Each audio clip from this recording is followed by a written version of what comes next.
മനസ്സിലായല്ലോ. ശ്രീദേവിക്ക് ഭ്രാന്തില്ല, ശ്രീദേവിക്ക് വട്ടില്ല.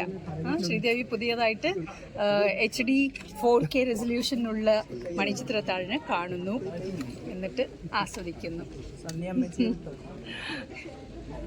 നിങ്ങൾക്കൊക്കെ എന്ത് തോന്നി? ഇഷ്ടമായോ? അടിപൊളി അടിപൊളി അല്ലേ?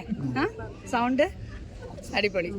അപ്പോൾ HD 4K റെസൊല്യൂഷൻ അതും അടിപൊളി അല്ലേ? ഒരു പുതിയ രൂപത്തിൽ മണിച്ചിത്രത്താഴിനെ കാണാൻ എന്ത് സന്തോഷമല്ലേ.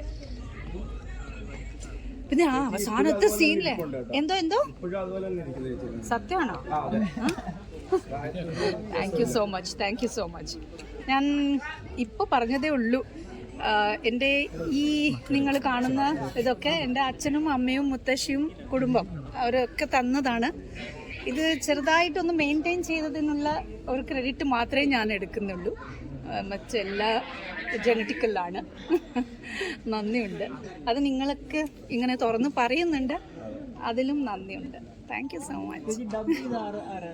ഡബ് ചെയ്തത് ചിലപ്പോൾ ഷീലയായിരുന്നു എന്തോ, എനിക്കിപ്പോൾ ഞാൻ ഓർക്കുന്നില്ല. ഒരുപാട് ഡയലോഗ്സ് ഇല്ലാത്തത് കൊണ്ട് ഡബ് ആരാണ് ചെയ്തതെന്നുള്ളത് എനിക്കറിയില്ല. ഷീലയാണെന്ന് തോന്നുന്നു. ആ ടൈമിൽ മലയാളം ഇത്രയൊന്നും സംസാരിക്കാനൊന്നും അറിയില്ലായിരുന്നു. അപ്പോൾ പിന്നെ കൂടുതൽ ഡയലോഗ്സ് ഒന്നും ഇല്ലായിരുന്നല്ലോ. അതും ഒരു എക്സ്പ്രഷൻസിലായിരുന്നു എൻ്റെ കഥാപാത്രം. നിങ്ങൾക്കൊക്കെ അറിയാം, എന്നേക്കാൾ കൂടുതൽ നിങ്ങൾക്കാണ് ഇതൊക്കെ അറിയുന്നത്. പഴയ കാലഘട്ടത്തിൽ കണ്ടതിലും ഇപ്പോൾ കാണുമ്പോൾ ഒരു എക്സ്പീരിയൻസ് എന്തായിട്ട് തോന്നുന്നു? ഇപ്പോഴും പ്രേക്ഷകരുടെ കൂടെ ഇരുന്ന് ഈ ഒരു അറ്റ്മോസ്ഫിയറിൽ കാണുമ്പോൾ എക്സ്പീരിയൻസ് എന്തായിരുന്നു? ഭയങ്കര സന്തോഷം. ഞാനും ഒരു പ്രേക്ഷകയായിട്ടാണ് കണ്ടത് കേട്ടോ. ഒരു കഥാപാത്രം ചെയ്ത ഒരു ആർട്ടിസ്റ്റായിട്ടല്ല ഞാനിത് കണ്ടത്. ഞാൻ എപ്പോഴും മണിച്ചിത്രത്താഴ് അങ്ങനെയാണ് കാണുന്നത്, ഒരു പ്രേക്ഷകയായിട്ടാണ്. അപ്പോഴാണ് എനിക്ക് നല്ലോണം ആസ്വദിക്കാനും അത് ഇഷ്ടപ്പെടാനുള്ള ഒരു മുക്തമായ ഒരു പ്ലാറ്റ്ഫോമാണ് എനിക്ക് കിട്ടുന്നത്. പിന്നെ ഒരു ആർട്ടിസ്റ്റായി മാറിക്കഴിഞ്ഞാൽ പിന്നെ ആർട്ടിസ്റ്റിൻ്റെ പെർഫോമൻസ് മാത്രമേ ശ്രദ്ധിച്ചുകൊണ്ടിരിക്കും.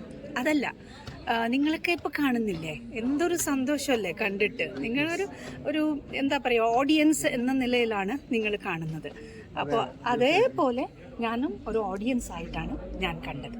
ഏതെങ്കിലും ഒരു സീന് മൈന്യൂട്ടായിട്ട് കട്ട് ചെയ്തതായിട്ട് അങ്ങനെ എന്തെങ്കിലും തോന്നിയിരുന്നു? അതോ എല്ലാം നമ്മൾ ഒരുപാട് ഇപ്പോൾ ആദ്യം തൊട്ട് അവസാനം വരെ ഒന്നും കട്ട് ചെയ്യാതെ ഇങ്ങനെ കാണാൻ പറ്റിയൊരു മൂവിയാണിത് എന്ന് പറഞ്ഞാൽ പഴയ മൂവി. പിന്നെ ഇതും ദേവദൂതൻ ഇപ്പോൾ ഈ അടുത്ത് റിലീസ് ചെയ്തപ്പോൾ കുറച്ച് കട്ട് ചെയ്തായിരുന്നു. അപ്പൊ ഇതിൽ അങ്ങനെ കട്ടിങ് ഒന്നും ഇല്ല. അതിൽ കട്ടിങ് എനിക്കൊന്നും തോന്നില്ല.